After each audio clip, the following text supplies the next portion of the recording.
রাজনীতি করতে গেলে এই সব অপমান সহ্য করে নিতে হয়। আশিস বন্দ্যোপাধ্যায়ের বাড়িতে এসে সাংবাদিকদের বললেন শোভনদেব চট্টোপাধ্যায়, সৌগত রায়রা। রামপুরহাটে আশিস বন্দ্যোপাধ্যায়ের বাড়িতে এলেন শোভনদেব চট্টোপাধ্যায় ও সৌগত রায়। দেখা করলেন তার বাড়ির লোকের সঙ্গে, মাল্যদান করলেন ছবিতে। তারা বলেন ঠিক কী কারণে এমন কাজ করলো আশিস বুঝতে পারলাম না, সম্ভবত অপমানই এমন কাজ করেছে। বললেন রাজনীতি করতে গেলে এইসব জিনিস সয়ে নিতে হয়। আমাদের কেউ তো অনেকেই অনেক সময় অনেক কিছু বলে, চোর বলে, তাই বলে কি গায়ে মাখবো? কিছু না, শোকে অভিভূত। আমি যেদিন সকালবেলা উঠে শুনলাম, সেটা বোধ হয় 15ই আগস্ট, তখন আমি অভিভূত হয়ে গিয়েছি। আমি তখনই ফোন করলাম আশিসের স্ত্রীকে। আমাদের যে এমপি অসিত মাল, সেও ছিল, তার সাথে কথা বললাম। আশিসকে আমি 1987 থেকে চিনতাম। তার আগেও ছাত্র পরিষদের নেতা ছিল। ও 87-91-তে ইলেকশনে দাঁড়িয়েছিল, কিন্তু 2001 থেকেও বিধানসভায় একটা ম্যাচ ছিল। 2001 থেকে 2009 আমি যতদিন বিধানসভায় ছিলাম, ওর সাথে ঘনিষ্ঠ যোগাযোগ ছিল। তারপর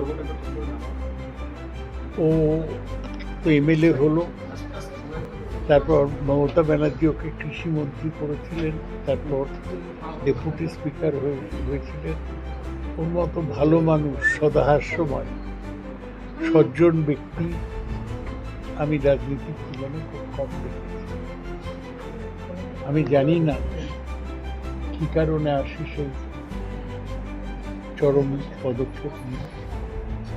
আজকে আমাদের এই সফর শোভনদেব চট্টোপাধ্যায় উদ্যোগ নিয়েছিলেন শুধুমাত্র আমাদের সামাজিক এবং ব্যক্তিগত দায়িত্ব পালন করে।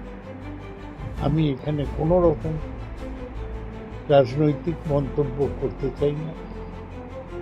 আশিস অমর রহে, এটাই আমি বলতে চাই। ওর পরিবার শান্তিতে থাক। তবে আমাদের সবারই ভাবতে হবে, এই যে লোককে চট করে অপমান দেওয়া, এটা যারা স্পর্শকাতর মানুষ তারা অনেক সময় সহ্য করতে পারে না। আমাদেরও শুনতে হয়, আমরা অনেক সময় সহ্য করি। আশিস হয়তো পারেনি। আশিস ব্যানার্জি অমর রয়। আমি আশিসের পক্ষে এবং রামপুরহাটের লোকেদেরও আমি সহানুভূতি। পরিবারের সাথে কথা বলে কি মনে হলো?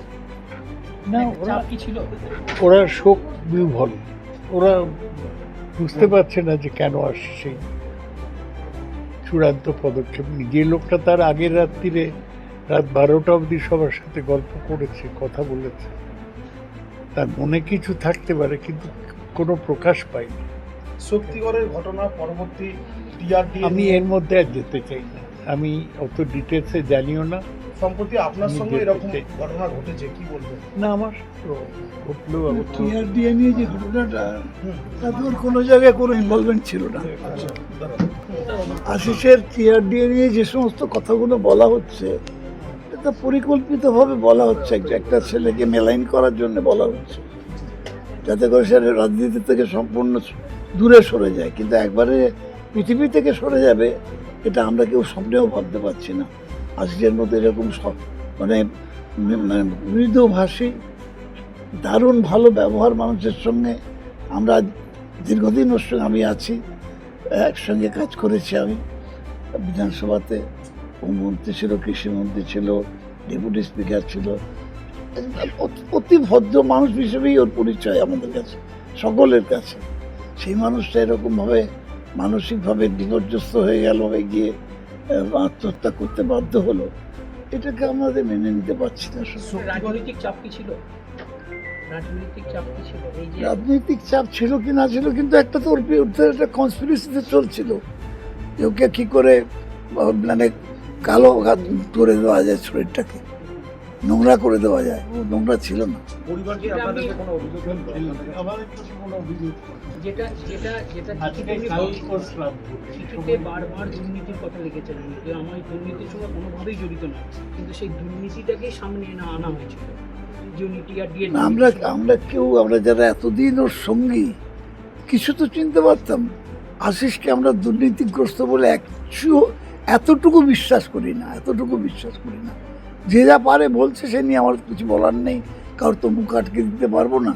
কিন্তু আমরা এখানে, আমি আছি, সৌগত আছে, আমাদের দলের সবাই আছে, কেউ বিশ্বাস করে না যে একবার মিশেছে ওর সঙ্গে, যে একবার দেখেছে ওকে, কেউ বিশ্বাস করে না আশিস কুন্ডু। দীর্ঘ রাজনৈতিক জীবনের শেষ প্রান্তে এসে এই ধরনের অপবাদ, হ্যাঁ আপনারা তো প্রায় সমবয়স্কই ছিলেন, এই ধরনের অপবাদ না, আমার থেকে অনেক ছোট, আমার থেকে অনেক ছোট। কতটা কষ্টকর সেটা কি মনে হয়, কতটা কষ্টকর? এটা তো আমরা বলছি তো, আমি মানে আমার কাছে ব্যাপারটা হচ্ছে এরকম লাগছে যে আমরা এত দুর্বল হয়ে যাব কেন? আমাদের তো শুনতে হয়, আমাদের তো শুনতে হয়।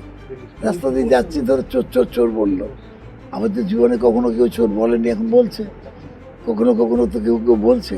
তো সেই কথা হচ্ছে যে একটা কোথাও পলিটিক্যাল এজেন্ডা হতে পারে, কোথাও অন্য কোনো লোকের কোনো পরিকল্পনা থাকতে পারে যে আমরা যাতে রাজনীতি থেকে সরে যাই।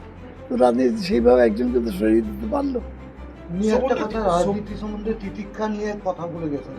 সকল বাড়ির সকলকে বলে গেছে আমার পরিবারের যারা আর কেউ রাজনীতিতে না আসে।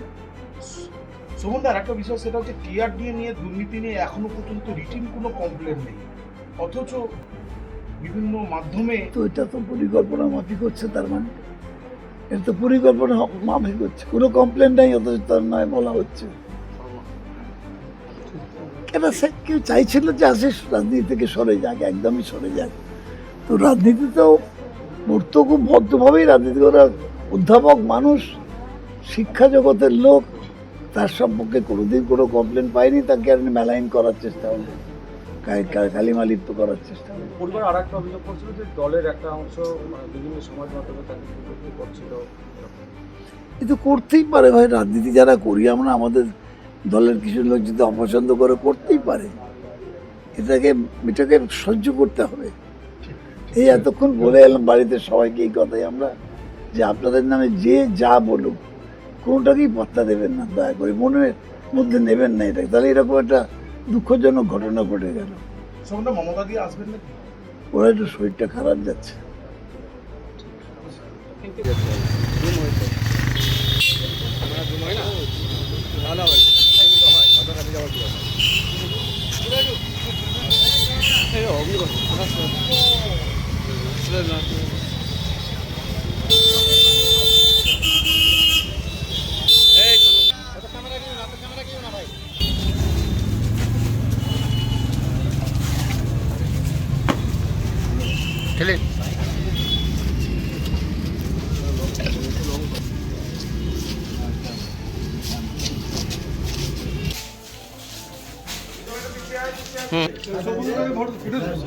বাসু গেটটা খুলে